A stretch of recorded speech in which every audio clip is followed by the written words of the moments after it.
স্বামীর নাম নিলে আগে যা হতো। মদন, তোমার ফোন এসেছে। হ্যাঁ, এ কি বৌমা? হ্যাঁ, তুমি আমার ছেলের নাম ধরে ডাকছো? তোমার কি শিক্ষা দীক্ষা বলে কিচ্ছু নেই? তুমি জানো না যে স্বামীর নাম ধরে ডাকতে নেই, এতে স্বামীর অকল্যাণ হয়? ভুল হয়ে গেছে মা, আমাকে ক্ষমা করে দিন। বাবা মা কি কিচ্ছু শিখিয়ে পাঠায়নি যে স্বামীর নাম ধরে ডাকতে নেই? একটা কাজ তো ঠিক করে করতে পারো না, এটুকু অন্তত মেনে চলো।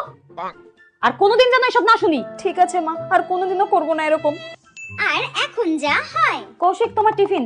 ও কি বৌমা, হ্যাঁ? তুমি আমার ছেলের নাম ধরে ডাকছো? তুমি জানো না যে স্বামীর নাম ধরে ডাকতে নেই? হ্যাঁ, ঠিক আছে মা, আমার ভুল হয়ে গেছে। আমি আর কোনোদিনও আপনার ছেলের নাম আমার মুখেও আনবো না। ঠিক আছে, আর কোনোদিনও দেখো না। ও কি, তুমি ওইভাবে কাকে ডাকছো কেন মা? আপনি তো এক্ষুনি বলেন আপনার ছেলের নাম যেন আমি মুখেও না আনি, তা আর কি বলে ডাকবো? ওই জন্য এরকম করেই ডাকছি। হ্যাঁ? ঠিক আছে বৌমা, ঠিক আছে, তুমি নাম ধরেই দেখো, আমার ছেলের নাম ধরেই দেখো, ওতে আরো ভালো দেখাবে। अब आई उस पहाड़ के नीचे।